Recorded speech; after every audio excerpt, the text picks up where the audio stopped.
أشهد أن محمدا عبده ورسوله اللهم صل وسلم وبارك على حبيبنا المصطفى سيدنا ومولانا محمد وعلى آله وصحبه أجمعين سبحانك لا علم لنا إلا ما علمتنا إنك أنت العليم الحكيم ولا حول ولا قوة إلا بالله العلي العظيم أما بعد.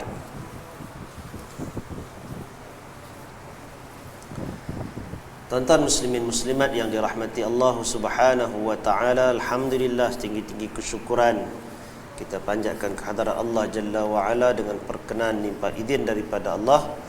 Malam ini kita dapat bertemu kembali untuk menyambung kuliah kita, yang mana dalam kuliah yang lepas kita berhenti pada ayat yang ke-25, yang mana Allah Subhanahu wa taala nyatakan, a'udzubillahi minasyaitonirrajim, وَلَبِثُوا فِي كَهْفِهِمْ 300 سِنِينَ وَازْدَادُوا 9. Dan mereka telah tidur dalam gua mereka 300 tahun dengan kiraan ahli kitab, dan 9 lagi dengan kiraan kamu.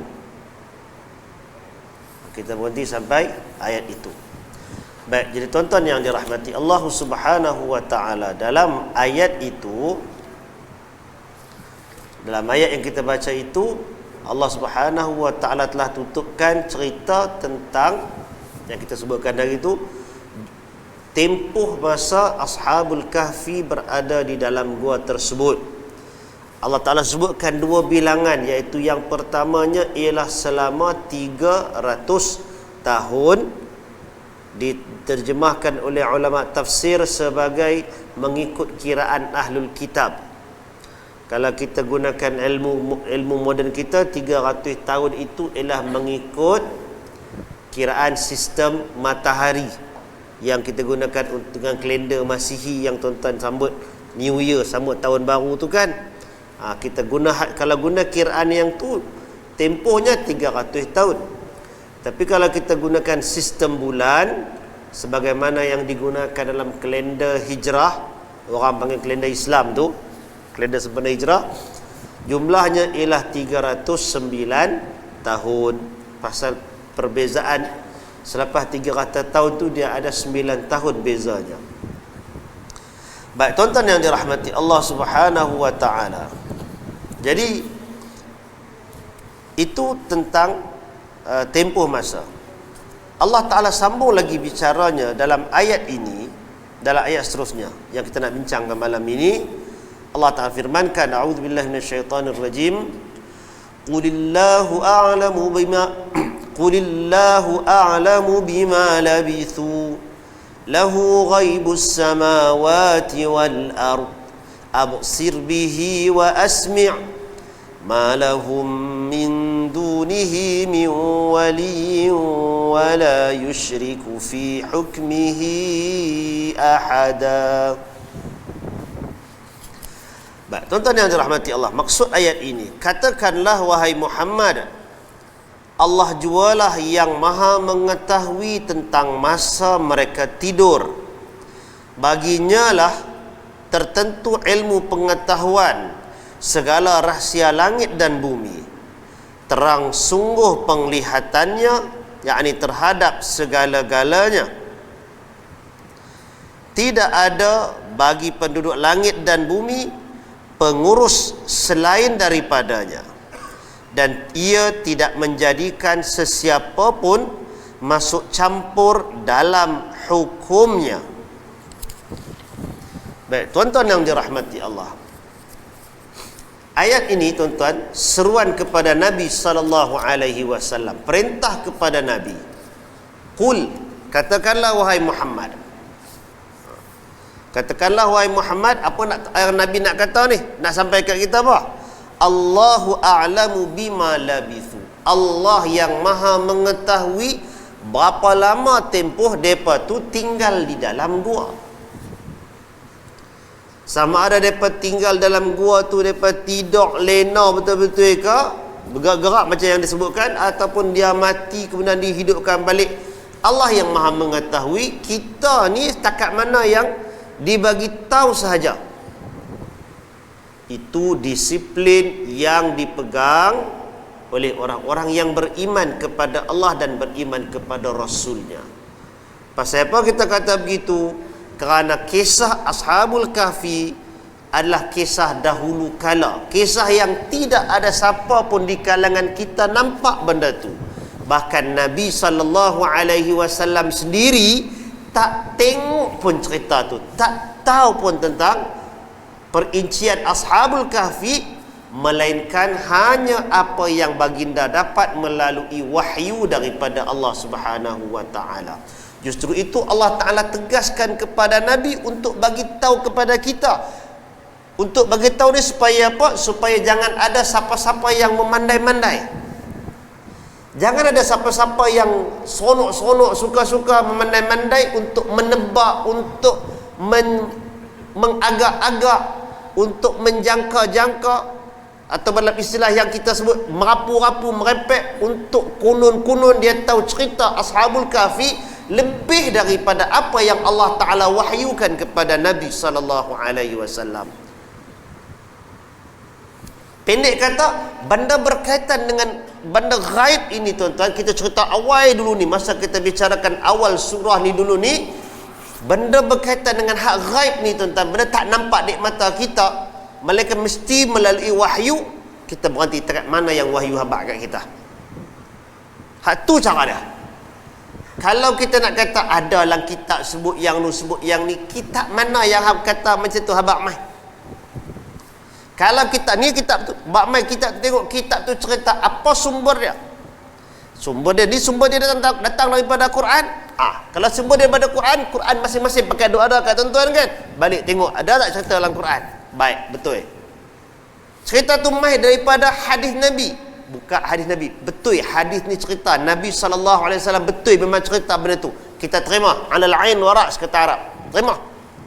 Tapi main dalam kitab tu tak tahulah daripada mana Tok Syekh daripada mimpi ke ni, dia orang ceritalah, orang cerita. Saya cuma menukilkan saja. Tak boleh macam tu. Agama bukan boleh buat main macam tu. Bila benda ghaib berkaitan dengan ilmu Allah Ta'ala, kita kena letakkan hak ini, hak Allah. Pasal tu Nabi pun dipesan, diperintahkan oleh Allah Ta'ala untuk bagi tahu Allahu a'lam, Allah yang maha mengetahui.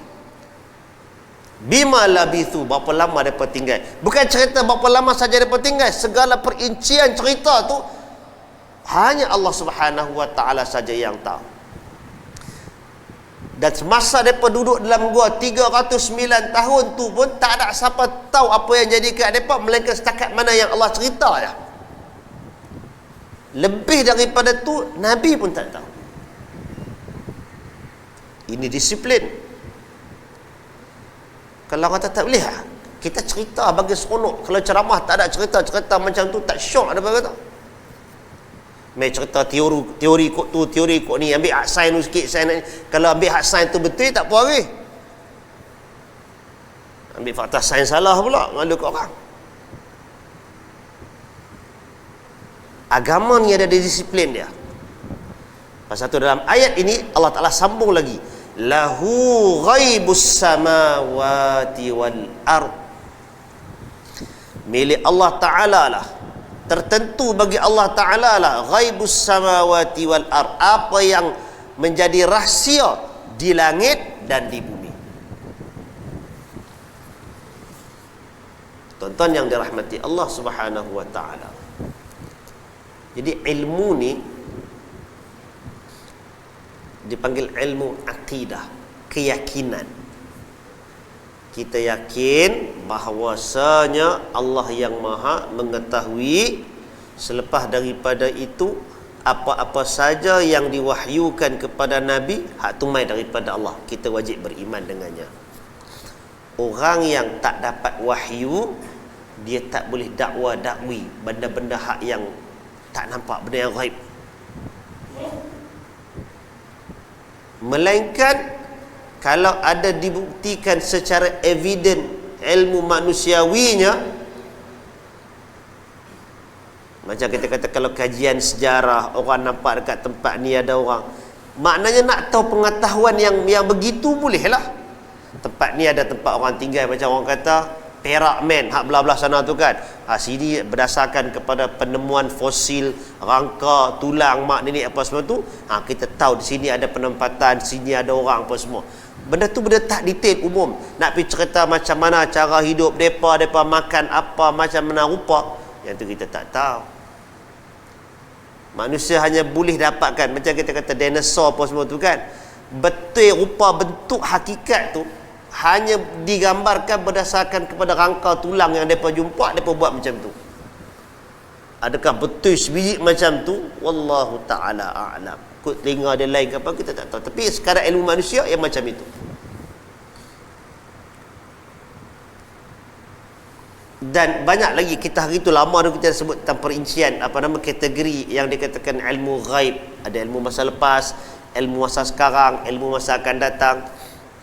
Dan ada ilmu yang pada sebahagian orang dia tak tahu, terutama dalam kita kata yang berkaitan dengan istilah kita sains, teknologi apa semua tu kan.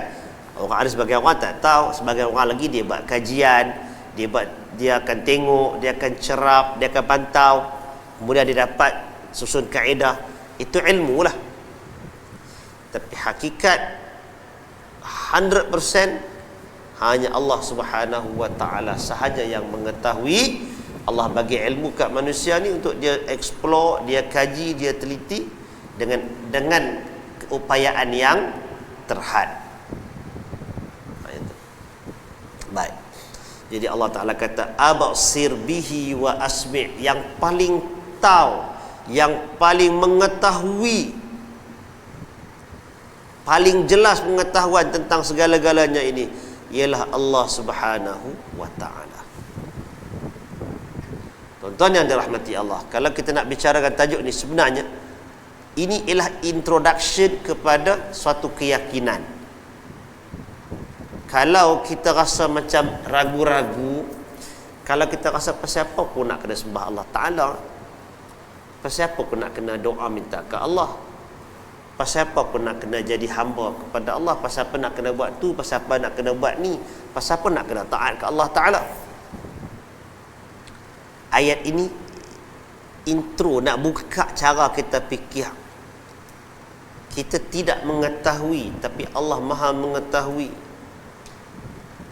Allah yang aturkan segala-gala di alam ini. Kita tengok fenomena alam, kita tengok ada banjir, kita tengok ada kepala ayak, kita tengok ada yang ni. Orang kata tekanan rendah tak rendah, pasal apa berlaku sana tak berlaku kat sini. Manusia dia boleh jangka, tapi dia tak boleh kontrol. Tak dia nak sekat benda berlaku macam hari tu yang banjir besar apa semua tu kan. Di samping faktor-faktor manusiawi, longkang, sumbat, sampah, sarap, kayu balak, apa benda semua macam-macam yang tu kan.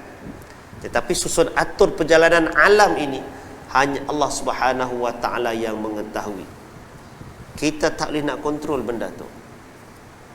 Dalam orang duk jangka, ayak turun hari tu ni biasa-biasa, tarak-tarak ni naik sikit je kot, naik tarak ni.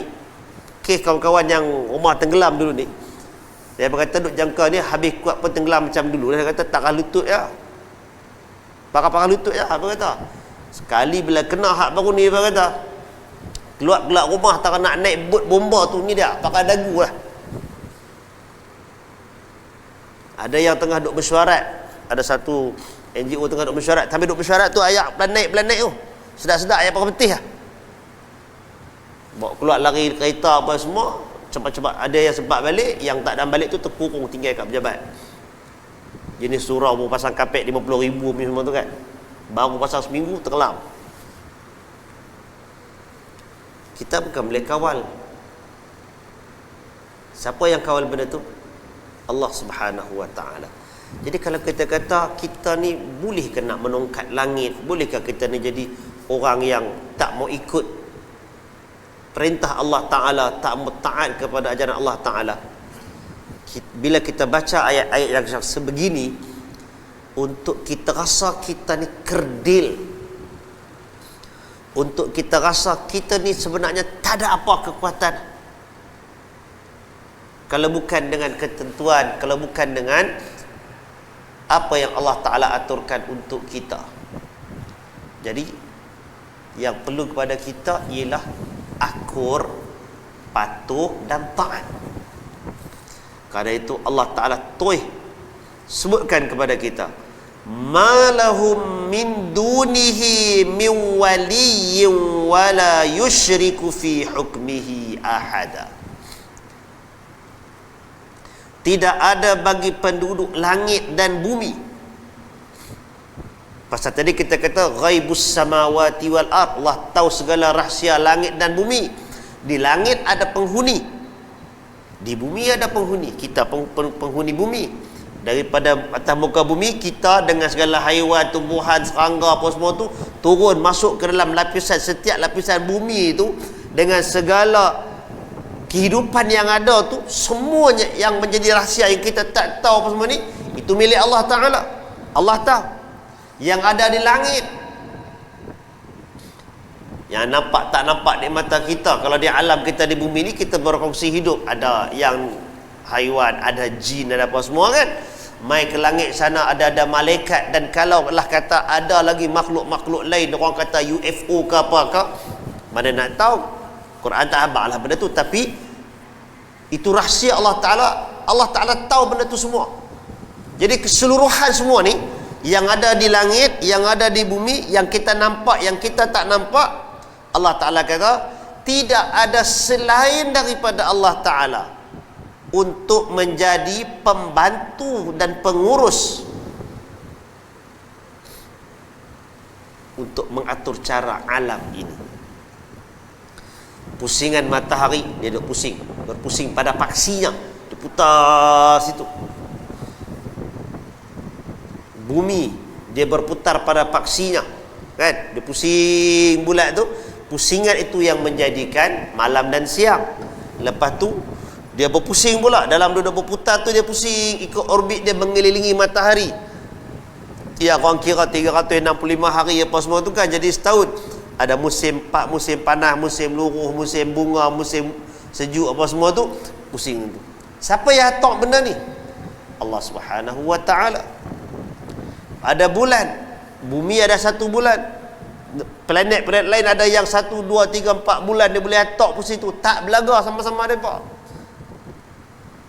Speed tu dia kawal. Itu yang duduk dalam cakrawala matahari, yang kita panggil galaksi Bima Sakti tu. Mai pergi tempat yang lain pula, tak ada satu tu pula pun yang dia terkeluar daripada landasan mai belaga dengan kita, tak ada lagi. Siapa yang atur benda tu? Allah Ta'ala kata ma lahum min dunihi min wali. Tak ada lain yang duduk di bumi, yang duduk di langit ni, tak ada siapa yang uruskan kehidupan ni semua ni melainkan hanya Allah Ta'ala. Allah tak perlukan kepada penolong yang lain. Tuan-tuan, bila Allah Ta'ala kata Allah tidak perlu kepada penolong yang lain, maknanya tak ada lah. Tak adalah Tuhan lain untuk kita minta daripadanya. Tidak ada anak bagi Allah Ta'ala, tidak ada apa lagi Tuhan yang lain, tidak ada anak laki, tidak ada anak perempuan, tidak ada yang nu, tidak ada yang ni, tidak ada pasangan, tidak ada pesaing, tak ada. Hanya Allah Ta'ala.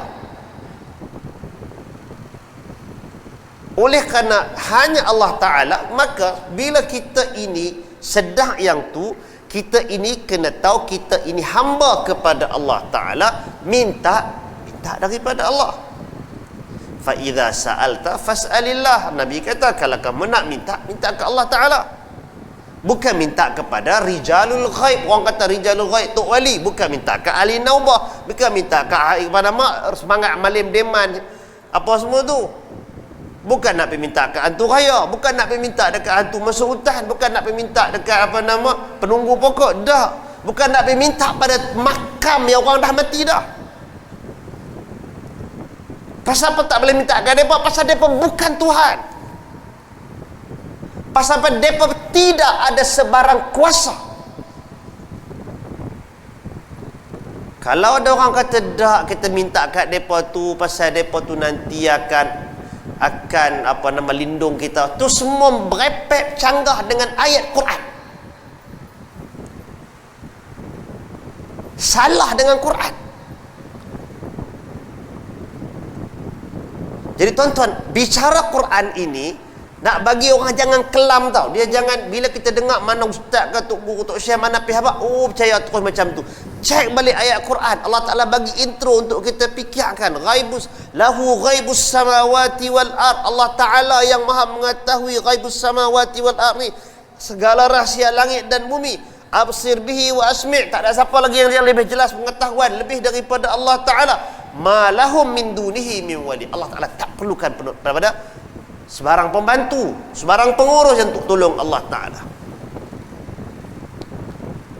Bila kita dah boleh faham yang tu, kita dah singkirkan sebarang bentuk sangkaan yang kuno-kunonya kalau kita minta dekat makam siapa-siapa ke, belah Pening ada buat makam apa semua tu kan, minta tang tu kuno-kuno boleh dapat berkat, boleh apa semua. No way, tak ada. Mesej Allah Ta'ala nak abad yang tu bukan. Dia pergi mana? Dia pergi Pulau Besar Melaka dulu kan lah, tak tahu ada lagi kot perasan. Bahkan satu ketika dulu ramai dah benteras benda-benda malam mengarut macam ni. Lately ni dalam 10 tahun 15 tahun ni ada kelompok-kelompok mai cuba revive balik. Nak kena bawa pergi kubur, kena buat acara yang nu, pergi pusing tawaf, pergi pasang dupa menyan buh di kubur, pergi minta kat kubur. Benda yang satu ketika tu kita benteras lah. Nak ajak balik suruh mandi sapang, benda tak ada dah pun. Dah semua dah sepakat tahu dah. Hak tu salah di sudut akidah. Ada juga yang duk bawa balik benda tu. Tuan-tuan yang dirahmati Allah Subhanahu wa taala. Kerana itu Allah Taala kata wala yusyriku fi hukmihi ahada. Tidak, dan Allah Taala tidak menjadikan sesiapa pun untuk masuk campur di dalam hukuman, di dalam hukum pengatur caraan Allah Azza wa Jalla. Bila tak ada siapa, tidak ada syarik, tidak ada sekutu bagi Allah Ta'ala. Maknanya kita bila nak minta, nak berdoa, tak boleh minta ke orang lain dah, minta ke Allah Ta'ala. Nah, baik, jadi tuan-tuan yang dirahmati Allah Subhanahu wa taala, ayat ini ialah penegasan akidah tentang perkara ghaib dan tentang pengharapan, doa pengharapan dan pengabdian hamba kepada Allah Azza wa Jalla. Solid tauhidnya. Jangan kita berbelah bagi, jangan kita rasa boleh kot nak minta kat yang lain sama. Ataupun ada pula yang dikurang sikit, kita bukan minta kat depa yang tentukan apa semua. Tak, kita minta kat depa supaya depa minta kat Allah Ta'ala. Hak tu juga merepek. Tak ada benda yang macam itu. Kalau ada yang sangka begitu, dia saling tak tumpah. Macam yang Quran nyatakan berkaitan orang-orang musyrikin Makkah dan seumpamanya, yang bila disebut pasal apa nak pergi sembah patung berhala apa semua, dia berkata apa? Ma na'buduhum illa liyuqarribuna ilallahi zulfa. Kami tak sembah mereka tu saja-saja, tetapi sembah tu tidak lain supaya mereka tu angkat, mendekatkan kami dengan Allah Ta'ala. Kalau orang kata mereka sembah Allah Ta'ala, tak, Quraisy Mekah yang nama Abu Lahab, Abu Jahal hak perang Nabi tu, mereka pun sembah Allah Ta'ala juga. Kaabah tu serupa Kaabah kita, Kaabah tu jugalah depa duk pusing tawaf situ juga. Bila berdoa minta ke Allah Ta'ala pun depa minta, tapi dalam masa yang sama minta kat berhala. Hak tu nama syirik. Jadi apa-apa saja yang bawa hala yang macam itu, itulah bahayanya. Tuan-tuan yang dirahmati Allah, dalam ayat yang berikutnya, watlu ma uhiya ilaika min kitabi rabbik la mubaddila likalimatihi wa lan tajida min dunihi multahada. Dan bacalah serta turutlah apa yang diwahyukan kepadamu dari kitab Tuhanmu.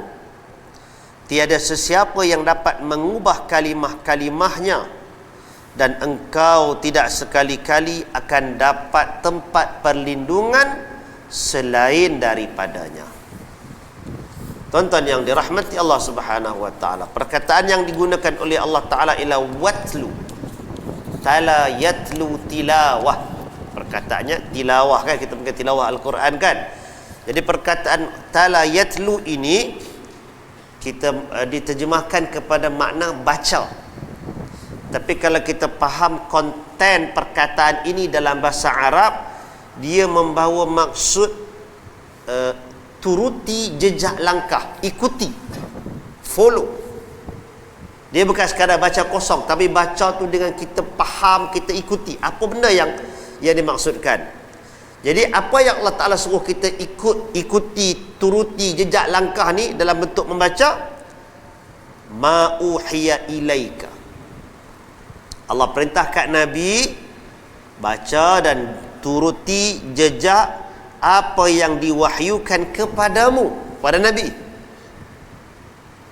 Jadi dalam bab ni tuan-tuan, kita tak ada terima wahyu. Jadi jangan kata wahyu turun kat kita pula, wahyu turun kat Nabi. Tapi perintah untuk baca tu, Nabi dapat perintah tu, kita pun dapat perintah tu.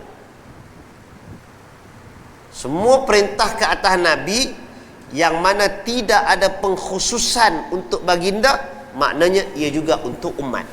Itu kaedah dia. Benda apa yang Allah Ta'ala perintah kat Nabi, perintah untuk Nabi baca wahyu yang turun kat dia.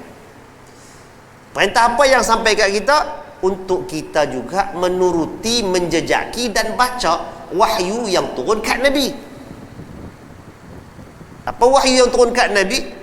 Min kitabi rabbik, daripada kitab Tuhanmu, iaitu Al-Quran. Ikut yang tu. Ini pasal apa tuan-tuan? Kerana Arab ni masa dia berlawan dengan Nabi SAW, Depa tak mau dengar hak Nabi ni yang tu. Depa kata kat Nabi, "I'ti bi Qur'anin ghairi hadza aw baddilh." Bawa mai Quran yang lain daripada yang ni, atau tukar dia. Depa tak mau dengar hak Nabi sampaikan tu. Depa kata, "Bawa mai hak benda lain. Ganti yang lain." Tukar, depa tak mau. Jadi Allah Subhanahu wa taala tegaskan kepada Nabi, tak boleh tukarlah benda tu. La mubaddila li kalimatih. Tidak ada tukar ganti bagi kalimat-kalimat Allah Taala. Perkataan Allah Taala tu tak boleh tukar-tukar. Kalau tukar, itulah yang pernah dilakukan oleh Bani Israel. Nabi-nabi atas ke atas wahyu nabi-nabi yang terdahulu, dapat kat mereka Taurat yang diturunkan kepada Nabi Musa, mereka kona, mereka tukar, mereka kosek. Bukan takat tu, mereka tokok tambah pula.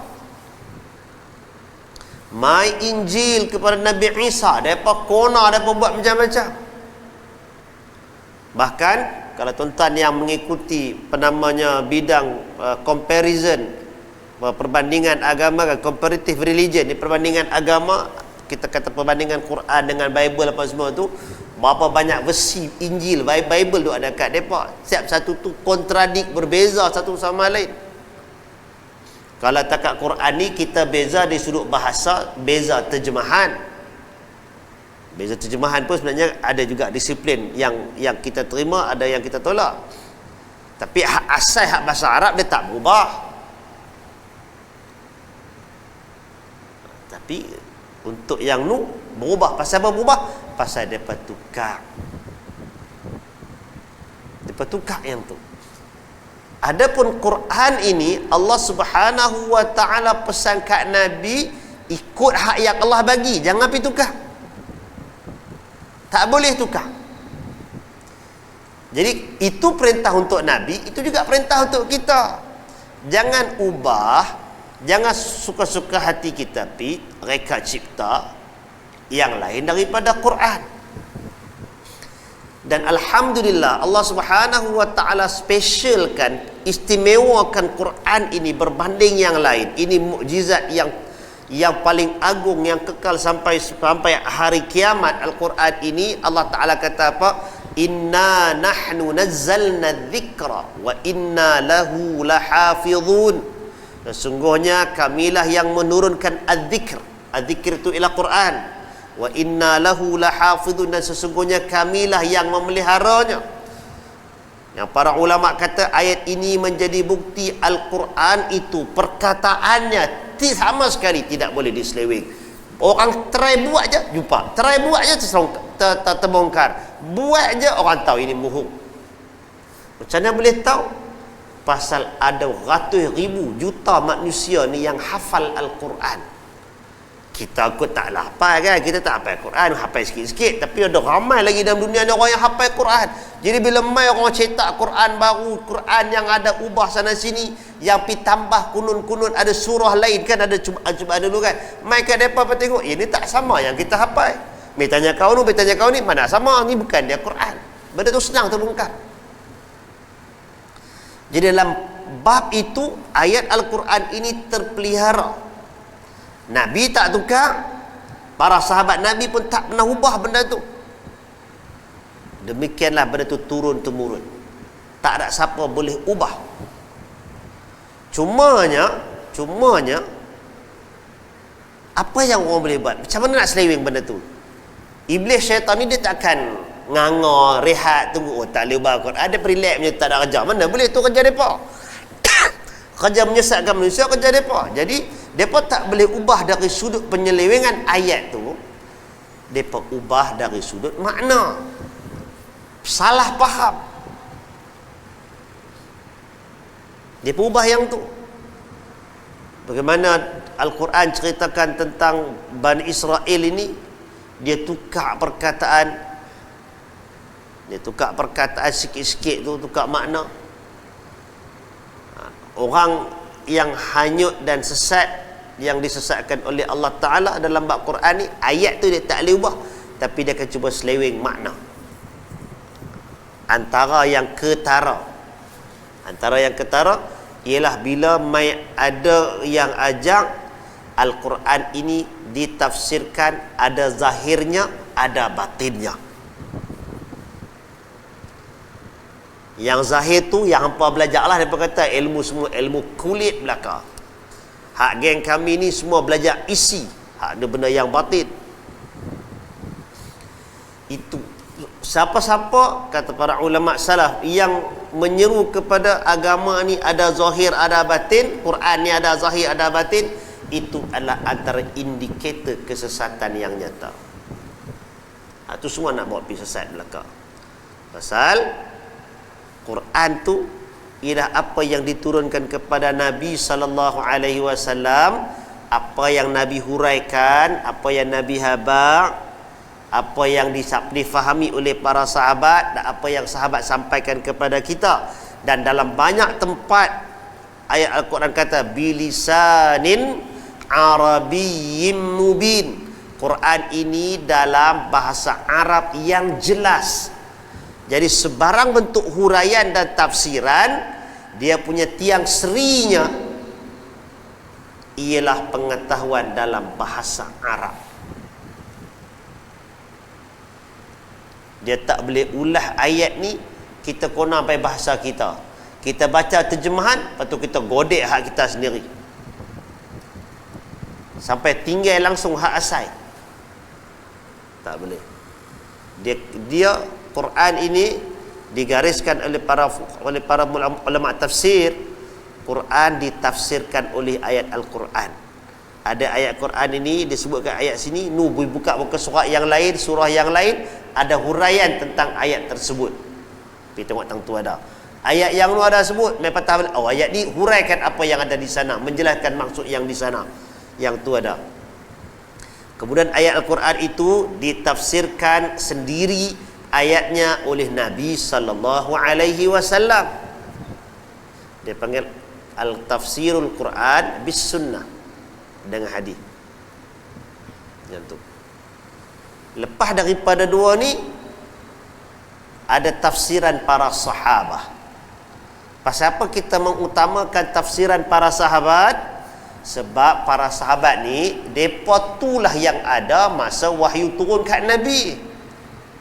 Ada wahyu yang turun kat Nabi, sahabat tengah duduk lingkung Nabi ni, tiba-tiba Nabi terdiam. Nabi terdiam, berpeluh cekau dekat dahi Nabi ni. Ada sahabat kata Nabi duduk rapat dengan dia, berasa berat lutut ni. Nabi duduk tindih pohon tu, rasa berat ni. Muka Nabi jadi merah. Jadi sahabat-sahabat ni masa turun ayat tu daripada kat Nabi. Masa Nabi bacakan ayat tu daripada. Jadi keutamaan faham ayat Quran sahabat.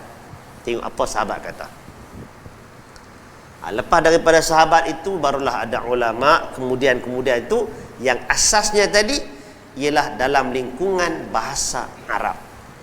Kalau pi huraikan Al-Quran ini, kalau tafsir batini tuan-tuan, daripada godek ajaran apa? Ajaran Mat Laksmana apa dulu tu kan. Bismillah kena tebuk Allah apa semua. Benda yang bukan kata tak berfaedah, bahkan dia bercanggah terus dengan wahyu Allah Ta'ala. Main kemudian pergi hurai pula, atas hurai, hanyut terus yang tu. Jadi tuan-tuan yang dirahmati Allah Subhanahu Wa Ta'ala, Quran tak boleh ubah. Kalau nak tafsir pun disiplinnya ada di situ. La mubaddila li kalimati. Tak ada siapa yang boleh ubah. Bila tak ada siapa boleh ubah, jangan ubah. Kalau ubah akan tercela. Walan tajida min dunihi multahada. Maksudnya yang ni tuan-tuan ancaman daripada Allah Subhanahu Wa Ta'ala. Kalau ada orang yang cuba mengubah, dia takkan dapat ubah benda tu, dan engkau tidak akan sekali-kali mendapat perlindungan selain daripadanya. Maknanya kalau ada orang buat, dia dapat murka. Bila dapat murka, dia akan dapat ancaman daripada Allah Ta'ala. Bila ancaman tu yang paling besar, kesudahan masuk neraka. Siapa boleh selamatkan kita daripada kemurkaan Allah? Hanya Allah Ta'ala. Siapa yang boleh selamatkan kita daripada azab Allah Ta'ala? Hanya Allah Ta'ala. Siapa yang boleh selamatkan kita daripada bencana yang Allah Ta'ala tentukan? Tak ada, hanya kita. Nabi ajak doanya, la manja wala malja'a minka illa ilaik. Tak ada tempat selamat dan tak ada tempat nak berlindung diri daripada kemurkaanmu ya Allah, melain dengan berlindung kepadamu. Itu antara doa yang Nabi ajak. Ada petikan doa Nabi ajak sebelum kita tidur malam, baca itu. Antara perkataannya, la malja'a wala manja minka illa ilaik. Tak ada tempat berlindung, tak ada tempat nak menyelamatkan diri daripada murka Allah, melainkan hanya kepada Allah Ta'ala. Bukan meminta kat Tok Wali, bukan meminta dekat Rijalul Ghaib ke, yang dia katakan ruh yang berkeliaran. Mana ada ruh berkeliaran? Tak ada, tuan-tuan, dengan buat merepek. Ruh wali-wali berkeliaran merata, tak ada. Yang tuan-tuan nampak berkeliaran tu jin, korin kita. Tu je. Orang mati duduk dalam kubur lah. Pasal apa nak memintakan mereka dalam kubur? Mereka tu sendiri ada soal jawab dalam kubur tu, nak lari pergi mana? Jadi tuan-tuan yang dirahmati Allah Subhanahu Wa Ta'ala, ini pesannya. Dan kita akan jumpa nanti insya-Allah tuan-tuan cabaran yang Nabi SAW akan hadapi. Kita tak urai ayat panjang ni. Wasbir nafsaka ma'al ladzina yad'una rabbahum bil ghadati wal 'ashyi yuriduna wajhah. Allah Ta'ala ceritakan ayat ni. Allah Ta'ala kata, wasbir nafsaka, jadikanlah dirimu berdamping rapat dengan orang-orang yang beribadat kepada Tuhan mereka pada waktu pagi dan pada waktu petang, hanya mengharapkan keredaan Allah semata-mata. Ayat ni ada huraian dia, tapi nak cerita kat tuan-tuan, bila kita membaca Al-Quran, dia akan ada cabaran. Cabaran malas, cabaran tak larat, cabaran tak sempat, cabaran tergagap-gagap, susah nak baca. Tak ada geng. Tak ada geng nak ajak kita, tak ada geng tu. Allah ajak kita untuk ibadat ini satu sikap yang kita kena pegang kuat, iaitu sabar. Itu introduction untuk ayat kita bincang akan datang. Wasbir, sabar dalam masa kita nak melakukan ibadat, kita nak bersama dengan orang-orang yang bawa kepada kebaikan ini.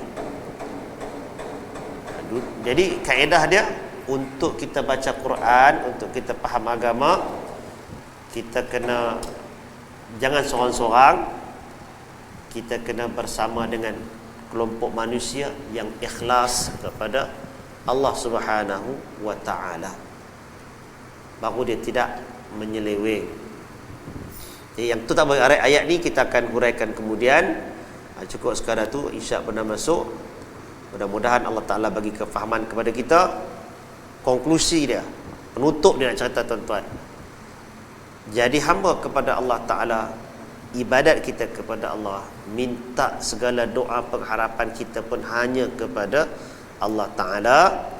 Baca Quran, jangan ubah makna, jangan seleweng ayat Al-Quran, dan kita akan selamat daripada murka Allah Ta'ala. Aqulu qawli hadha wa astaghfirullahal azim li wa lakum. Assalamualaikum warahmatullahi wabarakatuh.